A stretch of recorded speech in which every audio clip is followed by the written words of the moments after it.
Hey, BassGeek here, and it's time to upgrade.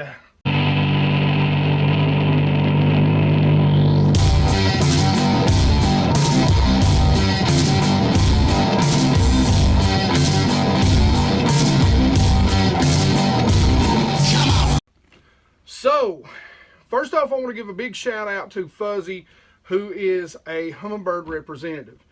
Without him, I would not have this new unit.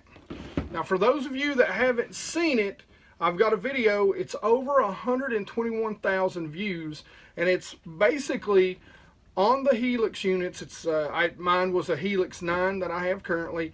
It shows all the settings, roughly where I start at for about any lake and about any depth. And I give you some guidelines on really how to set these units up and how to get started with these units. But again, I want to give a big shout out to Fuzzy. He is a Humminbird representative. And again, without him, you know, Humminbird, I love your gear. I'm doing videos on it. All I can say is it'd be nice to hear from you guys. So now let's get on with it. What I'm going to do is I'm going to do a quick and dirty unboxing. Just kind of show you. I'm not going to hook it up. Not going to show you. We're going to do some videos on that stuff as we go. Now what Fuzzy did is Fuzzy did reach out to Humminbird. He did tell them about me. So Humminbird, I do appreciate you.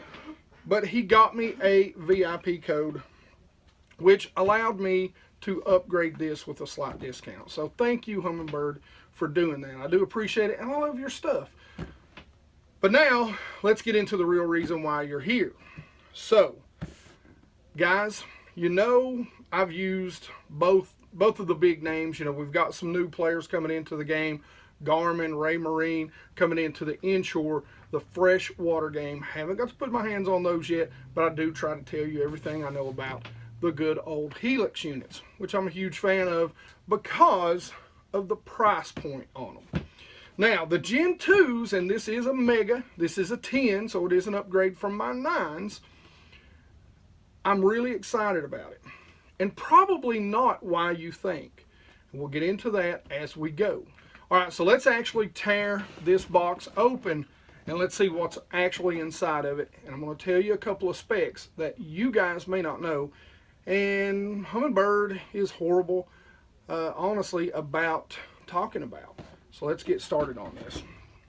All right, so you can see it comes, this is what it looks like out of the box. We're going to start with the top, and we'll work our way down from there.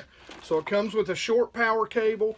You're going to have to buy some more cable. Now, I'm going to do an install video on this. So, you know, to help you guys actually put all this in, I'll give you all the details, the down and dirty details of doing the install as I do it. But this is not going to be long enough to run back to your batteries. I will give you a quick heads up. Humminbird, and I absolutely recommend this too, Humminbird recommends you run the power straight to the battery. You don't go through any switches on your dash or build into the boat. The reason why in electronics, and I know a lot about this because I am a network engineer, but the thing about it is in computers, basically information travels as pulses of electricity. So what you want to do is make sure that these pulses of electricity aren't interfered with. So the data that's flowing through or the power that's flowing through doesn't pick up data from other cables, and it can cross-contaminate through the cables even though they're shielded. Or through the bare connections that go into the battery. You can get some crosstalk or some interference there. So make sure you run this straight to the battery, and make sure you put an in-line fuse in there so that you don't blow your units up. So we get the power cable. We get the bracket, which this bracket I may not be using. I'm going to be honest with you guys.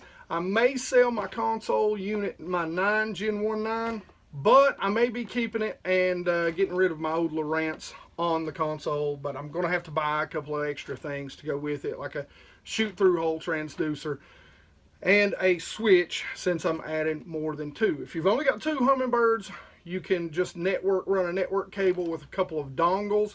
Man, I love that word. Dongle. Don't let your dongle dangle. Sorry, computer joke. I know you guys don't get it. Anyway, so, but you can just run one network cable with 2 dongles on each side, and you can hook them straight together if you got 2 units. If you got one, who the hell cares, right? So, again, we've got the quick clip bracket, and guys, I'm not going to tear this open, but one of the great things, and you'll see this on the install, is unlike a lot of units, you have to unscrew each cable. The great thing about Humminbird, they've got one thing that holds all the cables. You clip it right in. It's quick, it's fast. I really like it. Now, something that they've upgraded, and a big upgrade in my opinion, is that the mounting bracket now for the transducer, it's no longer plastic. On all the Gen 1s, it was all plastic. It is a full-on metal mounting bracket. A lot more durable than the plastic ones of days gone by. Alright, so here is the meat and potatoes of the unit. Or at least, you know, part of the meat and potatoes. Maybe it's just the potatoes. Maybe the meat's the head unit. Anyway, I haven't taken this out.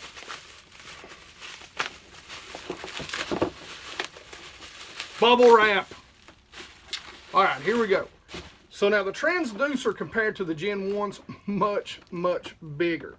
Looks a lot more like a Lowrance transducer. Again, I haven't seen the Garmin's or the Raymarines, but it looks a lot more like that long transducer.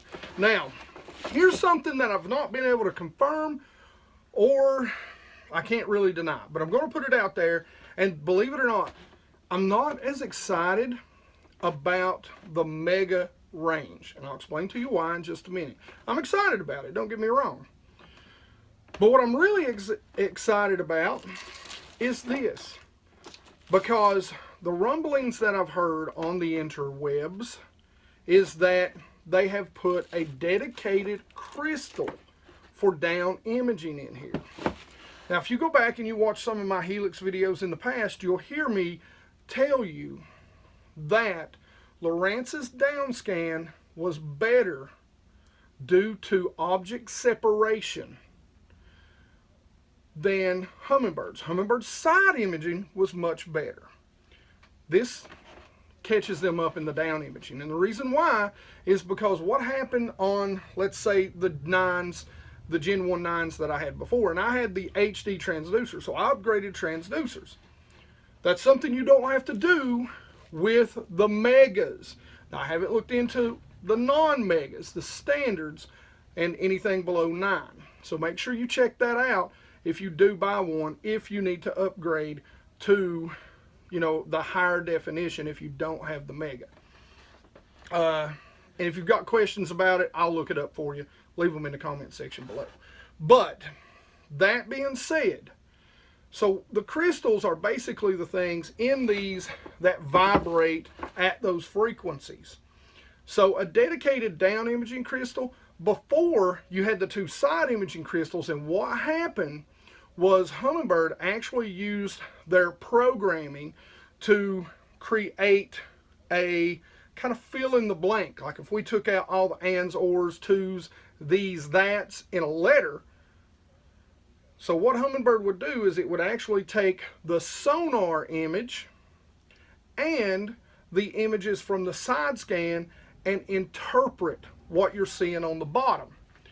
Now again, I don't know if that's technically a correct description, but in layman's terms, we're going to say that's about as accurate as I can get and explain it, okay? So Humminbird, hope I ain't hurting your feelings here, but I'm an honest guy, or at least as honest as I can get. So, what I'm most excited about is that this now has a dedicated down image crystal, which means you're going to actually get a 100% factual based return in your SI of what's under the boat, not an interpretation of a couple of different devices or whatever you want to call it, a couple of different things around it. So it's not going to fill in the blank, it's going to show you what the heck is down there. So I'm really jacked up about that. Now, let's take a look at the unit itself. So now let's look at the actual head unit itself. Believe it or not, the head unit itself is the same exact size as my 9. So the great thing about it, and by the way, I love these plastic. I love the feet on them, because the thing of it is they lay down and they support without the face laying on whatever surface. Good job, Humminbird. I really like the rubber covers. Believe it or not, I like them much better than the Lowrance hard covers, because they tend to blow off. Now, the layout and design is pretty much the exact same from the Gen 1. Now, another thing you're going to want to pay attention to, when you buy these, if you're networking, it needs to be a Gen 1, it needs to be a Gen 2N. If it doesn't have the N, it's not network capable, okay? So you need to make sure it's a Gen 2N, okay? All right. So it's basically the same exact form factor. So you're wondering, well, how do they get a 10-inch screen in based on the same as a 9? Well, what you probably can't see here is there's actually a black bevel. So kind of a frame around this. Basically on my 9, it's just a little bigger. So let's talk about cost justification between a 9 and a 10. Now, a 9 actually comes in great. I think it's like right at 13. It's like $12.99. This comes in at $16.99. So you might say that's a lot of money just for an extra inch. And to be perfectly honest with you, I agree with you on that. That being said, here's a big reason why I did want to upgrade to the 10. You're going to be able to see things a little clearer, a little sharper, better object separation. So when I'm looking for objects on the bottom, fish on the bottom, I'm going to be able to see if that fish is just a little bit off the bottom and it's a fish, not a stump or a rock or whatever. That's going to help you see that even more clearly. So again, why do they call these Megas? By the way, G2N. N for networking if you're going to hook up more than this. Alright, so why do they call them Megas? So in the past, you've had your 2D sonar. Your 2D sonar will work at 50, 83, 200. Okay, those sonar frequencies actually penetrate depths or water real well. You're going to remember, water actually acts as a resistance. So as it's going through the water, the deeper it gets, the more weak that signal, and then as it bounces up and comes back, the weaker that return is. So that signal goes down, hits whatever's there through the water, and comes back. And that will eventually, that path, it will grow weaker and weaker and weaker because the water does provide resistance or pushback. Okay, so those frequencies, believe it or not, it's why you see me when I'm using the Demiki rig use my 2D sonar. A lot of times I'm fishing out really deep. And for me, the best depth range generally that my down imaging is going to give me, I think it gives you the best picture when you're probably tops, even at the 400 range, probably somewhere in the neighborhood of about 40 feet. 35 kind of starts to push it, in my opinion. Now, I know a lot of you guys are going to, somebody tried to argue with me when I told them that generally when you want to see the fish, I use the 400 frequency. Now that goes in 400, 800, and the 1200. So 400 kilohertz, 800 kilohertz, and 1200 or the megahertz range. So that's why they call it mega. We get into the megahertz range. Those frequencies are for your side and down imaging. Now the same thing happens with those. They work pretty much the same way. As they go out through the water and as they come back, water provides, or other objects provide, resistance in the water. And resistance may not be the right word, but anyway, so it degrades as it goes out and comes back, which it means it loses, it gets weaker as it goes out and comes back. So the thing about it is 400 is a lower, so it is a better penetrating frequency. Now I tell people when I'm not looking for structure, and you guys have got to realize I fish in areas where steep drops. The 5-pound smallmouth that I caught on the Demiki rig in the How To Demiki Rig video, I caught that fish on a point, on top of a point that was about, I think it was 25, 35 feet. That point, literally the length of the boat where the camera was sitting, was in 120 feet. So there's a lot of problems, and I'll get into all the frequencies issues when I actually do a settings video for this product. But just remember, 800 and 400 like shallower depths and shorter ranges, and they also don't do near as well as the 400 does with depth changes or steep contour changes. The 800 and the 400 are great for, locating fish inside of cover, submerged grass, brush piles, laydowns, that sort of stuff. When I'm looking for specific fish returns, I'm almost always, and it'll be the same with this, I'm almost always using my 400. And you can go out and read a lot of different places. If I'm in a perfect situation where I'm driving down the bank, I'm staying at one depth or within 15 feet of one depth, yeah, I can tweak up my 800. I can tweak up my, kilohertz, my 1200 and do that.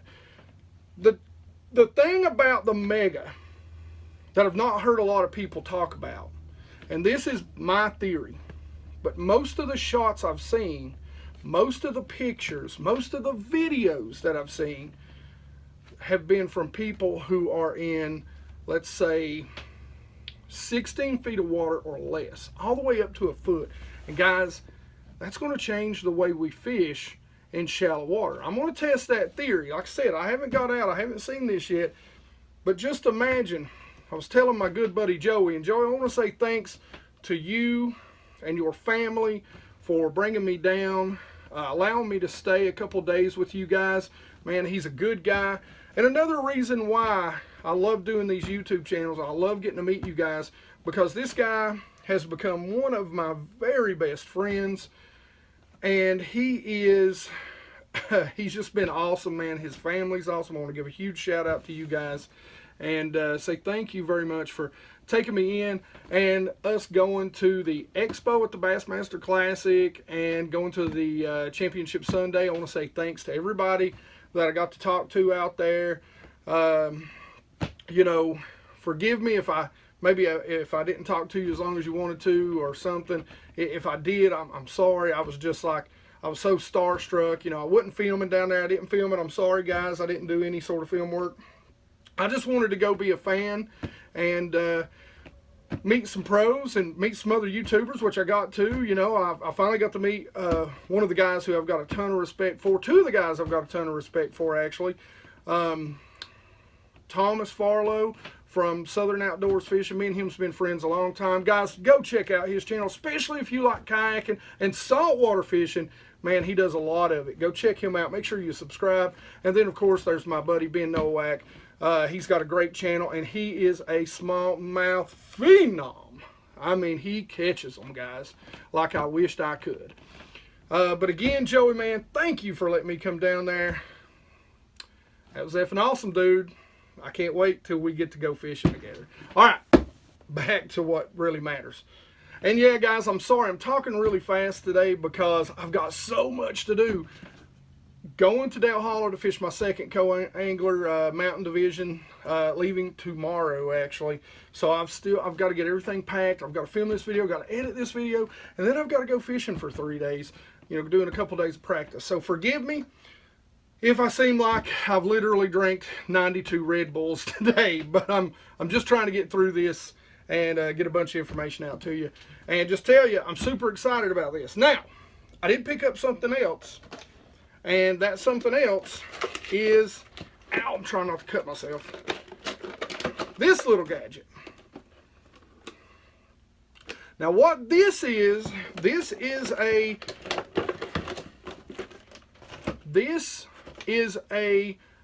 GPS compass. So one of the bad things about GPS can tell you where you're at very accurately, and these units do a great job. I mean, an absolute great job, and I did cut myself. They do an absolute great job at telling you where you're at.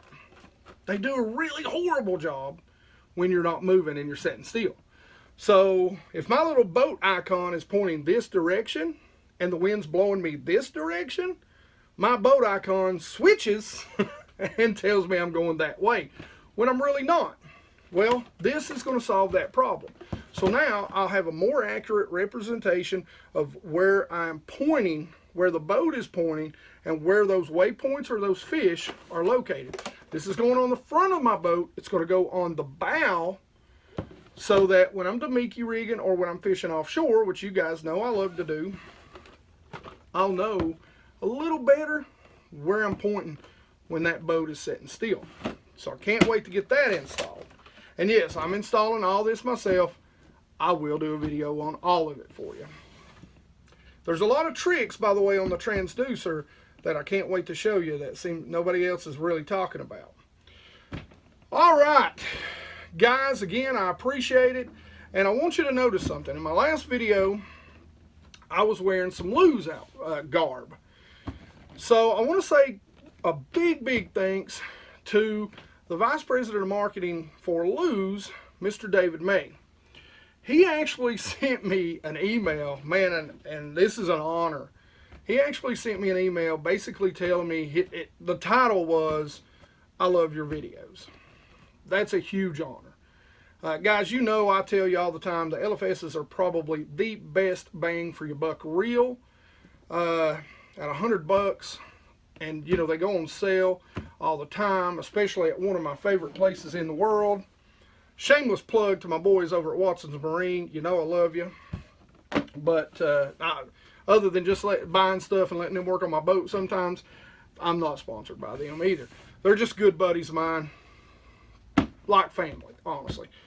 But back to David and Luz. But David said, you know, that he really enjoyed seeing somebody with a passion for teaching. And you guys know I love to share what I know because, you know, I really didn't have anybody to go fishing with when I was younger. So a lot of the stuff that I've learned, you know, it's been the hard way. I called it beating water. What I mean by that, you know, you throw those lures out there, beating the heck out of that water until you catch something, and then you start to figure out why it is you're catching them. Now, so what I want to do is I actually want to show you, he actually sent me a care package. This was one of them. You seen the red Luz shirt in my last video I did on ledge heads. He sent me a couple of hats, you know, a couple of really cool shirts, and I bought the reel. Thank you, Thomas. Guys, I will be showing you the rod. I'm sorry. I bought it from Thomas. It's a Cast King. It's their new reel. And I'll tell you what, $109 I paid for that. And that thing is immaculate in the detail that they put into it. I can't wait to review that particular rod. But I'm going to match it up with this, and that is going to be my new jerkbait combo. So this is a Luz LFS Speed Spool. It's a Super Duty. So I really can't wait to give it a chance. It's a 6/8 to 1, perfect for jerkbait fishing because I've got a real problem turning the handle a little quick. So I like to be just under that 7. 7, I tend to take up a little bit too much line. All right, so again, look, I want to say thank you to Luz. Thank you for the awesome compliments. Thank you for the care package. I'm going to put it to good use. And, you know, thank you, of course, to everyone else out there. Man, we are closing in on 10,000 subscribers at about 150 miles an hour. I am going to tell you, since we're at the end of the video, and I know 90% of everyone didn't make it, there is going to be, if I have anything to do with it, and I've already got a ton of stuff. And David, if you're watching this, David May, you might want to put your thumbs in your ears. But David from Luz also said in his email, if there's ever anything that he can help me with, to get in contact with him. Now, I'm not part of the Luz team. I'm not. I'll be the first to tell you that. But I'm going to send David an email. So hopefully we can get you some free Luz stuff. That would be awesome to include in the 10,000 subscriber giveaway. Now, guys, it's happening again, faster than I thought. So the one thing I can say to you is bear with me. It may be a 10,500 subscriber giveaway, but we are going to do it. And as a matter of fact, this bag, oh, it is full of hand painted, super nice hard baits, from poppers to mega bass baits. There's like, I don't remember, 12 or 14 of them in here that was given to me by Norris Lake Baits. You need to go check them out on Facebook. Tell them BassGeek sent you, because they gave us gave me a bunch of free stuff that I like so much I don't even want to give it to you, but I'm going to, because I'm a nice guy, okay? And then Ledge Hog has already given me a bunch of other stuff that's in that bag too. So we got a bunch of ledge hogs. We got some scissor jigs in there. We got some ledge hogs in there. Guys, it's already coming. So I'll be reaching out after this week. I'll be reaching out to, after this tournament, I'll be reaching out to a lot of other companies. Like I said, hopefully Luz. I can't guarantee that. Hopefully Luz. Maybe some Pisca Fun stuff. We'll see what happens. But all these companies, you know, that I know, that I've done some work with, I've talked to them. You guys deserve it. You are the reason why I have stuff like this and stuff like this. You guys are the reason for it all. And if I'm going to do a giveaway, I'm going to do everything I can to make it the biggest damn giveaway I can do. If you guys remember my 3,500 giveaway, I'm planning on trying to top that. I don't go out and share and cheat a bunch of stuff up, you know, blah, blah, blah. This is for you guys. So, anyway, thank you. I appreciate it. As always, questions and comments in the comment section below. You know I love to talk about fishing. Let's do it. Like it if you like it. Don't forget to subscribe. And you guys freaking rock, man.